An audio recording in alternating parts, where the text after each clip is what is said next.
দর্শক, আমরা আপনাদের সাথে যুক্ত আছি পল্টনে সিপিপি অর্থাৎ বাংলাদেশ কমিউনিটি পার্টির অফিসের সামনে থেকে। আজকে বেলা 11টায় শহীদ মিনারে 10টি বামপন্থী সংগঠনের গণমিছিলের ঘোষণার প্রেক্ষিতে গতকাল রাতে অনলাইন অ্যাক্টিভিস্ট এবং লেখক পিনাকি ভট্টাচার্য ফেসবুকে একটি পোস্ট দেন যে এই সিপিপির কার্যালয়কে ছাত্র জনতার কার্যালয়ে পরিণত করা হবে, এই সিপিবির কার্যালয়ের দখল নেওয়া হবে। সেই ঘোষণার পর থেকে কিন্তু আমরা এই সিপিবির কার্যালয়কে ঘিরে একটা উত্তেজনা দেখছি। আমরা যদি একটু সামনে দেখাই, সকাল থেকে এখানে পুলিশ সদস্যদের ব্যাপক উপস্থিতি আমরা এখানে দেখছি। আমরা সকালে এই সিপিবির কার্যালয়ের সিপিবি নেতা যারা আছেন তাদের আসতে দেখেছিলাম। তারা ওপরে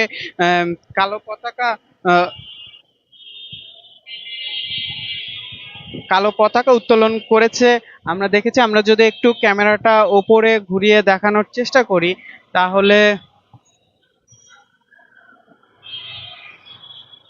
আমরা দেখব এই যে পতাকাটা দেখা যাচ্ছে এটি সিপিবির কার্যালয়ের পতাকা। সিপিবির লোগো আছে এখানে। আর কালো পতাকা যেটি উত্তোলন করা হয়েছিল সেটি এই পাশে দেখা যাচ্ছে পড়ে গেছে, অর্থাৎ পতাকাটি আর দেখা যাচ্ছে না। এই কার্যালয়ের সামনে আমরা সকাল সকাল থেকে এখানে পুলিশ সদস্যদের উপস্থিতি কিন্তু পুলিশ সদস্যদের উপস্থিতি ব্যাপক দেখছি সকালবেলা। এই যে পতাকা উত্তোলন করা হয়েছে, সেই পতাকা উত্তোলন করার সময় গণমাধ্যম কর্মীদের সাথে কথা বলেছিলেন সিপিপি নেতারা। তারা বলছিলেন যে দেশে যে চলমান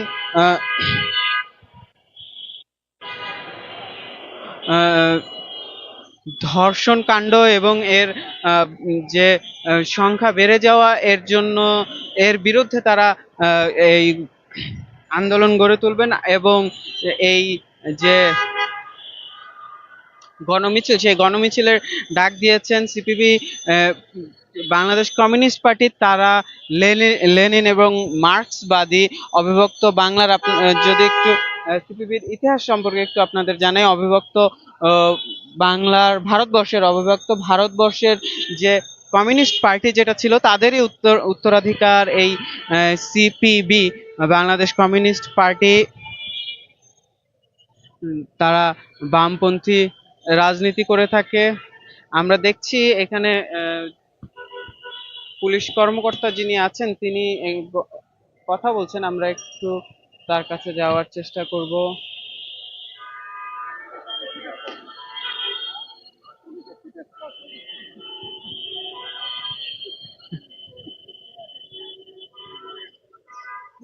নিয়মিত আপনাদের যে নিরাপত্তা ব্যবস্থা তারই আলোকে আজকে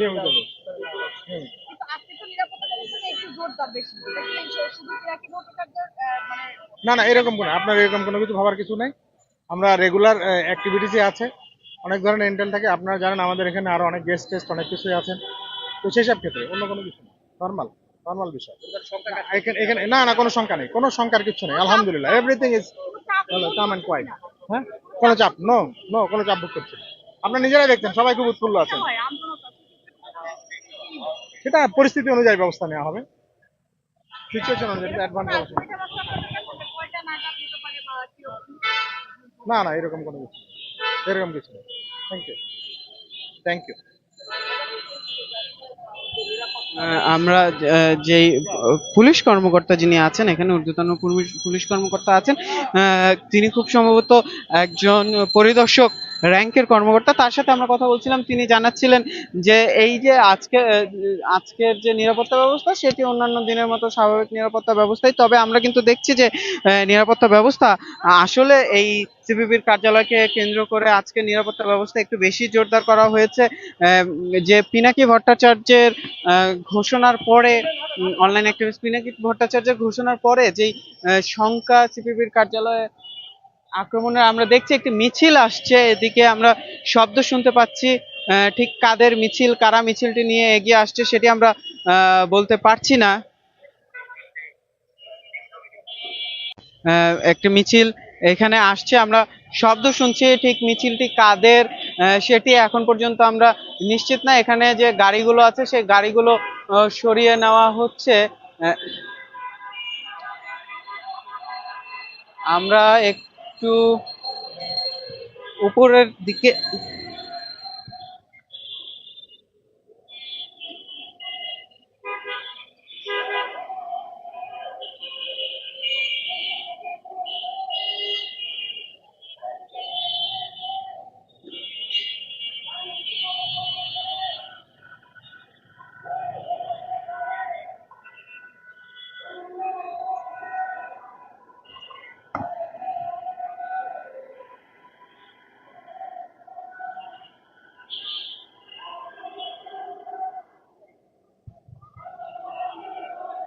একটি স্লোগান আমরা শুনছি যে পল্টনের সচিবালয়ের দিক থেকে আসছে বামদের একটি মিছিল। আমরা দেখছি লাল পতাকা নিয়ে একটি মিছিল এখানে আসছে। আমরা যদি একটু জুম করে দেখানোর চেষ্টা করি আপনাদের, ঠিক যে আমরা বিআরটিসি যে বাসটি দেখছি সেই বাসটি ঠিক সামনেই মিছিলটি চলে এসেছে। বাসটি ক্রস করে এই যে বাম দলগুলো, এই বাম দলগুলো দীর্ঘদিন চুপচাপ থাকার পরে হঠাৎ আমরা দেখছি যে এই বাম দলগুলো আবার অ্যাক্টিভ হচ্ছে। বাম দলগুলো হঠাৎ করেই সক্রিয় হয়ে উঠেছে। বিশেষ করে যে গণজাগরণ মঞ্চের অন্যতম সংগঠক লাকি আক্তার, তিনি কিন্তু নিজেও সাবেক ছাত্র ইউনিয়নের কেন্দ্রীয় নেতা ছিলেন। সেই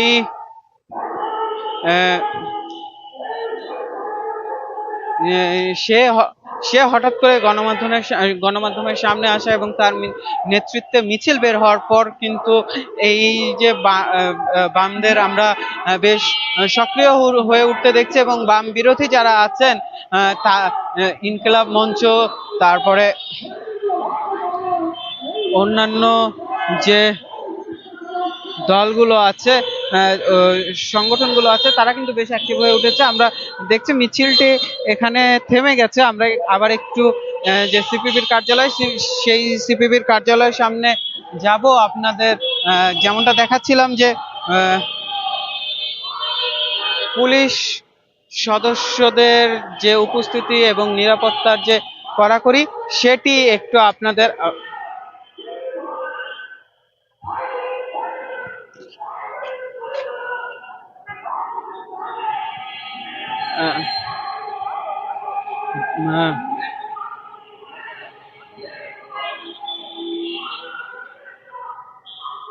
আমরা যেমনটা বলছিলাম যে পুলিশ সদস্যদের এখানে যে উপস্থিতি এবং নিরাপত্তা জোরদার করা, যদিও কর্মকর্তা এখানে বলছিলেন, জানাচ্ছিলেন যে এটি রেগুলার নিরাপত্তা ব্যবস্থা। তবে আমরা যারা এই পথে নিয়মিত চলাচল করি আমরা জানি যে ঠিক সিপিবির কার্যালয়ের সামনে এত বেশি নিরাপত্তা থাকে না। সিপিবি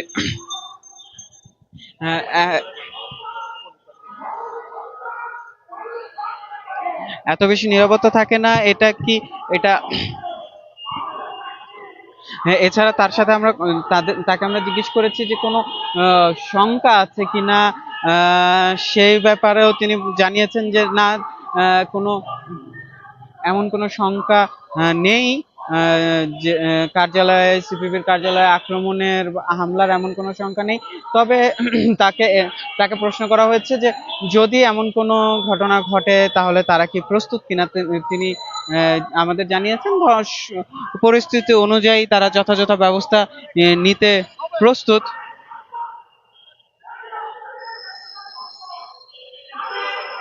আমরা আপনাদের সাথে যুক্ত ছিলাম সিপিবির কার্যালয়ের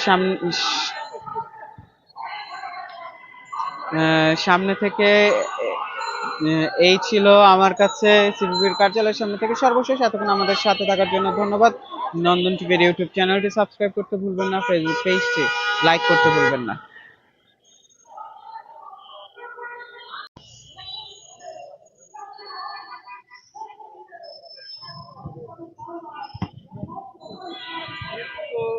নৃশংসতা আর হতে পারে না, এবং এটা কিন্তু আমাদের সমাজের একটা চিত্র তুলে ধরেছে। এটার প্রতিবাদে আমরা গতকালই সারা দেশে শোক দিবসের কর্মসূচি ঘোষণা করেছিলাম। আসলে সেই শোক দিবসের কর্মসূচির মধ্যে আছি।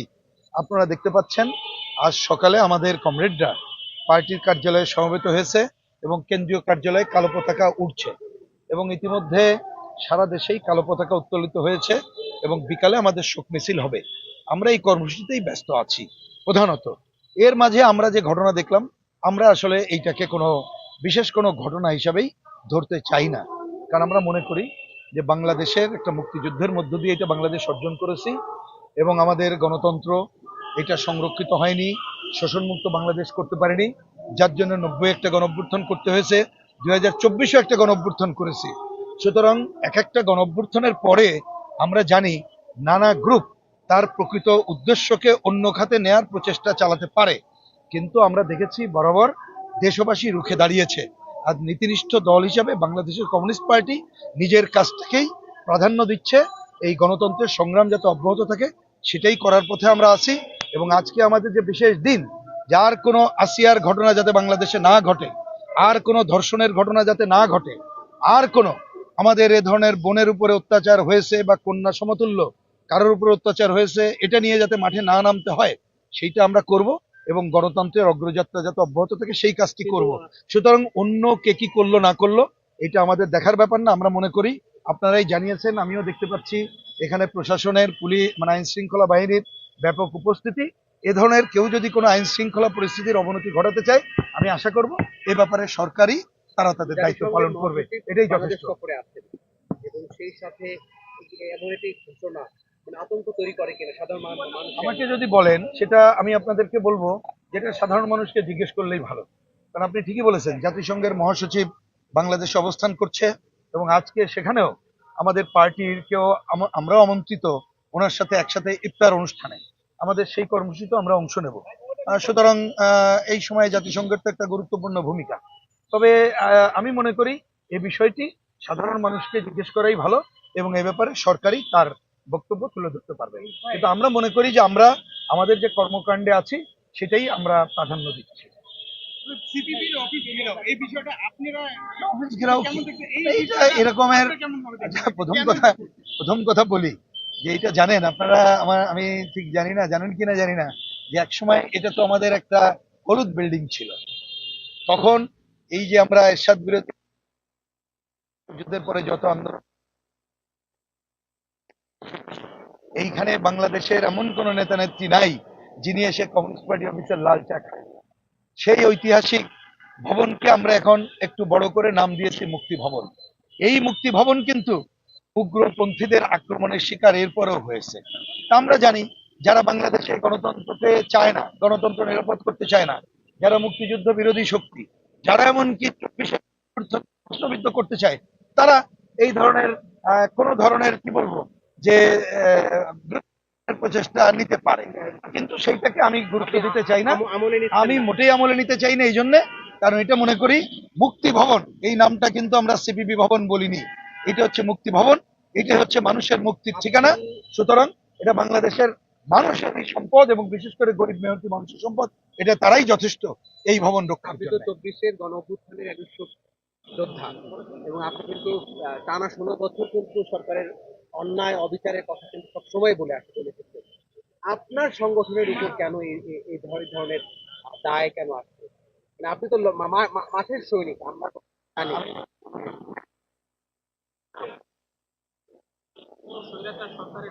না, এবং আপনারা আওয়ামী লীগকে এই কর্মসূচির মাধ্যমে আওয়ামী লীগকে ফিরিয়ে আনার একটি প্রক্রিয়ারই অংশ। আচ্ছা ঠিক আছে, আমি দুইটা কথা বলি। প্রথম কথা, যারা ইতিহাস জানে না তারা কি বললো না বললো এইটাকে আমি গুরুত্ব দিতে চাই না। তবে একটু অনুরোধ করব, কেউ যদি ইতিহাস নিয়ে চর্চা করে তাদেরকে ইতিহাসে ফিরে তাকাতে হবে, নিজেদেরকে পড়ে দেখতে হবে। এটি হচ্ছে এ ব্যাপারে আমাদের কথা। কিন্তু পরে যেটা বললেন, এই ভাই যেটা বললেন, এটা একটি গুরুত্বপূর্ণ আমি মনে করি। সেটা হচ্ছে, এটা মনে রাখবেন, একটা গণ অভ্যুত্থান হলে গণ অভ্যুত্থানের নানা শক্তি সমাবেশ ঘটে। এর মধ্যে যেমন আমরা দেখতে পাচ্ছি যে এখানে একটা উগ্র শক্তি সমাবেশও ঘটে গেছে গণ অভ্যুত্থানের শেষ দিকে এসে। তারা নানা সময় নানা ধরনের উগ্র কর্মকাণ্ড করার চেষ্টা করছে। তো তারা মনে করতেই পারে যে যারা শোষণমুক্ত সমাজ, সমাজতন্ত্র গঠনের স্বপ্ন দেখে, তারাই হচ্ছে তাদের প্রধান শত্রু। কারণ আমি একটা ছোট্ট উদাহরণ দিই। দেখেন, এই সরকার আসার পরে আমরা আশা করেছিলাম তাদের প্রথম কাজ হবে মানুষকে স্বস্তি দেওয়া। স্বস্তি দিতে গেলে তো জিনিসপত্রের দাম নিয়ন্ত্রণ করতে হবে, সেটা নিয়ন্ত্রণ করতে গেলে বাজার সিন্ডিকেট ভাঙতে হবে এবং সেইটা করার জন্য দরকার হচ্ছে পুরো ব্যবস্থা পরিবর্তন। আপনি 7 মাসে দেখেন সরকার সেটি করলো না বলেই বাজার কিন্তু নিয়ন্ত্রণে আনতে পারলো না। সুতরাং আমাদের যে শত্রুরা তারা বোঝে, অনেকে ক্ষমতার পরিবর্তন চান, ব্যবস্থার পরিবর্তন চায় না, তারা তাদের পরিস্থিতি ঠিক রাখতে চায়।